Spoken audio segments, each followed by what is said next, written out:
just keep going. That's all we can do. It was a great win, but we're not sure what's going to happen with the market, so we just got to keep going. I mean, they got up, honestly. We can't, keep our heads down and just pray. I mean, we just got to move on to the next game Sunday and try to go out there and do the same thing. And how frustrated that closest game? Oh yeah, we were just getting it. We were just figuring everything out. That's the tough part. Like I said, man, we just got to keep going. We got to keep going and just keep finding a way to win. Keep going with our defense, but we're more than capable of doing so. We got enough guys in here who are professionals who are always ready when the numbers call. So we just got to make sure that we stay locked in.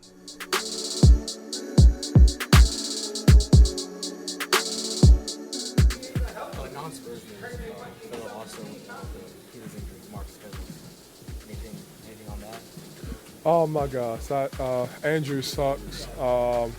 Went through my first 2 years, and then my third year I got injured again. So all I can say is, I'm gonna pray for him. I'm a firm believer in God, and I pray a lot. So he's definitely gonna be in my prayer. And Did you say he's torn his Achilles? That's apparent. Hopefully it's better than what they say, what it looked like. But I think right now he's the best big man in the league, offensively. Hopefully he gets back on the court pretty soon, because his talent is insane. The things he can do on the court are amazing, and he's one of the guys that I usually watch trying to learn and get better. And hopefully we get him back pretty soon. But I'm definitely gonna pray for him.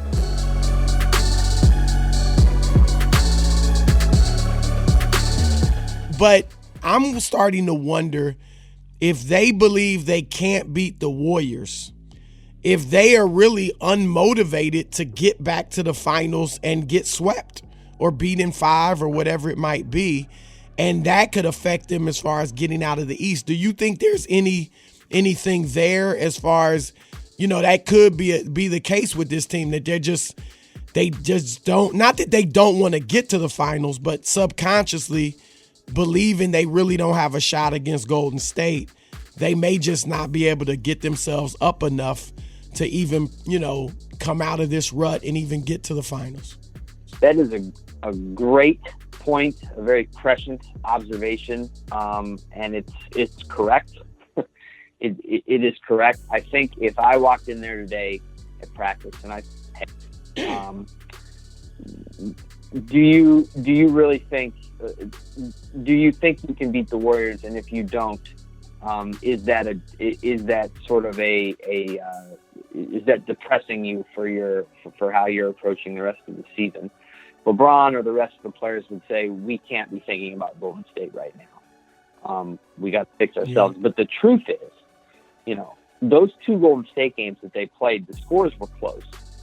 And yet after the second one is when I and my 2 colleagues on the beat, when we wrote that players were really bummed out and not sure that this could be fixed. And that, Chris, was the actual root of it. That it's we're not good enough to beat the Warriors, and so what's the point? That was the predominant thing there, feeling, in those conversations, and I do think that that's weighing on them to a degree. So my thing I've said nationally, I get that, but I don't think anybody's going to kill them for losing to the Warriors. But they will, particularly LeBron, they will get killed if they lose to Kyrie and the Celtics. Oh, yeah. I'm like, that's worse than losing to the Warriors. So at the very least, get motivated to beat Boston and win the East.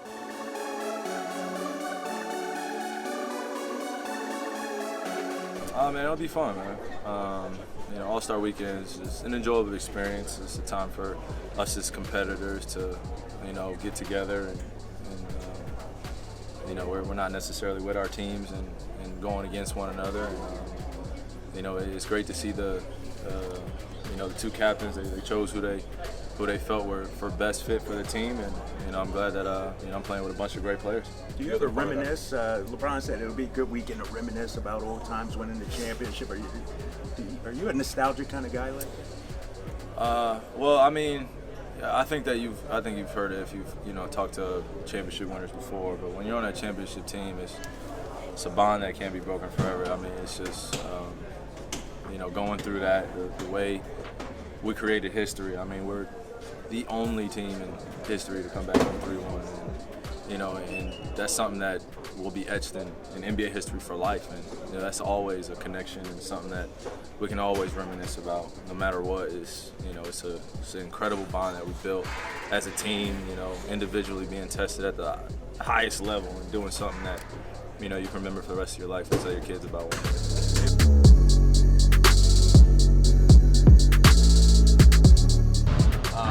Another thing that we did make a big deal out of was Kevin, the way he handled the ball after that rebound last night. We know things aren't great between you guys. Is that why aren't things great?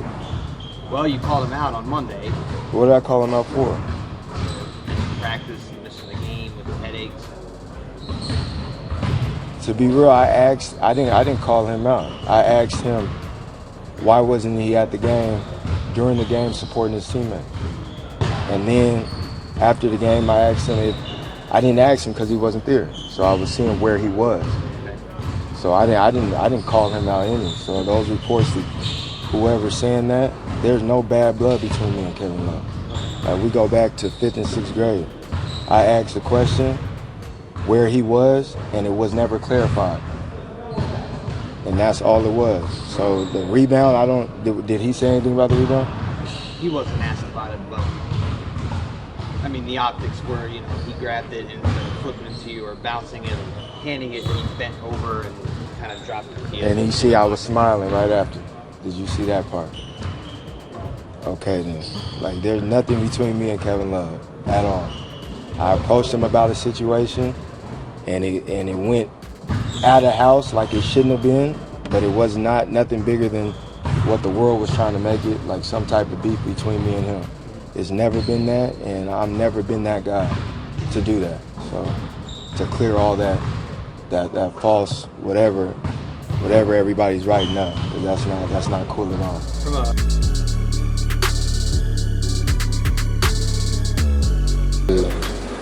Your summer, you see guys walking around and that's something you don't want hanging over your head. So fortunately, I just shot the ball better. Got into the gym early with Phil and D. Jones, worked on my shot. Kyle really helped me a lot with it, and watched a lot of film from the previous 2 years, and that's what I was doing earlier on this year. So it was good, man. What'd you see? I'm just not shooting the ball fast enough, taking my time a little bit too much. I'm normally a quick trigger kind of guy, and my release has been a little slower than what I like, what I'm accustomed to shooting. So we're getting better at it. You told me that maybe you were trying to grasp onto it too hard, perhaps. Did you let it go at all mentally walking into this game? Or? Yeah, I mean, I just told myself I'm gonna just shoot and see what happens. A lot of times it's when you work on it a lot, and so every day when you're shooting bad, on the transitions to the game, you tend to press more. So today I just said, the hell with it, I'm gonna shoot it. If it goes in, great. If I miss,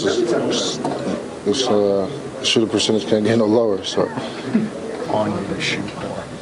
They're on me every day, and it's tough because, believe it or not, some of the shots I say I'm not open, and they tell me it doesn't matter, shoot it anyway, and it's a great problem to have. I'll tell you that.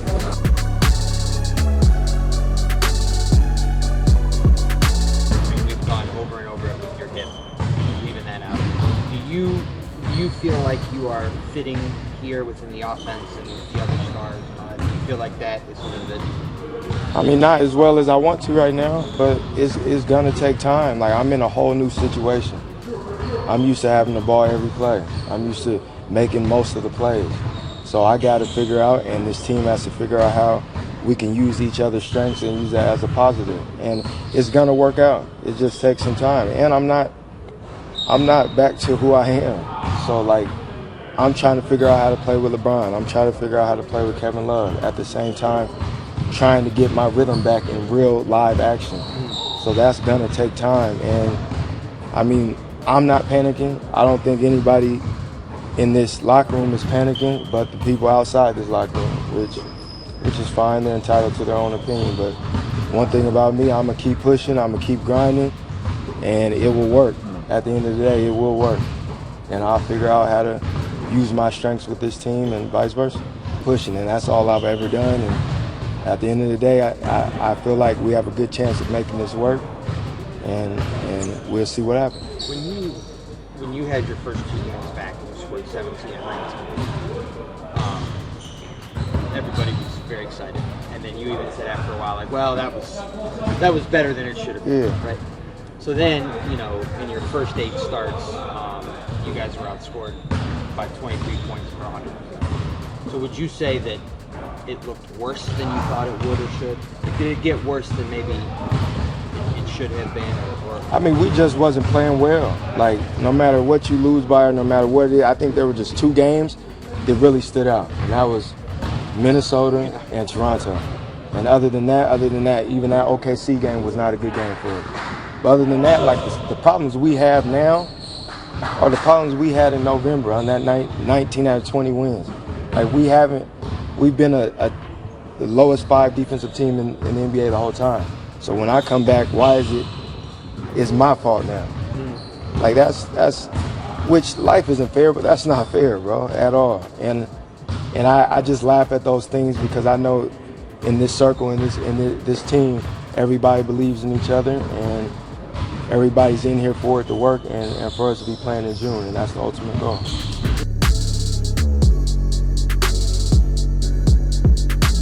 Organization approached you about shot selection, about your shot selection. No. Has that been has been on topic?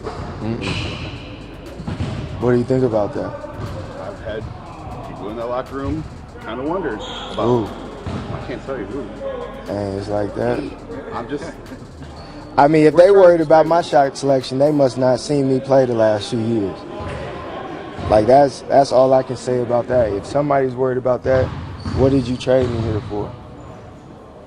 To not shoot? To not find my rhythm? To not be Isaiah Thomas? 'Cause I can't be anybody else. So whoever's saying that, I mean, I don't know what I'm here for if I'm not here to score the ball and make plays after being off 7 months. You mentioned earlier about coming off the bench. Has that ever been brought up to you? No, it hasn't.